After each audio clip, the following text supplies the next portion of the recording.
So how to log out of the Facebook app on iPhone. Hey everyone, welcome to our channel. If you're trying to figure out how you can log out of the Facebook app, well, you've come to the right video. But before we get started, do make sure to leave a like and hit the subscribe button. And without any further ado or delay, let's get started with today's video.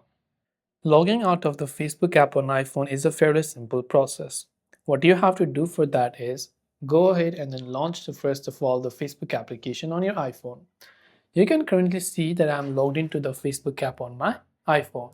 So if I want to log out of it, tap on the menu icon located at the bottom right corner of the screen. Simply scroll down and there you can see the option called Logout. So you can tap the Logout button. It will ask you for a confirmation. So once you tap the Logout button, you'll be successfully logged out of Facebook app from your iPhone. Hope this video helped you. If you have any questions, feel free to also leave them down below. Thanks for watching till the very end of this tutorial and see you soon in the next video.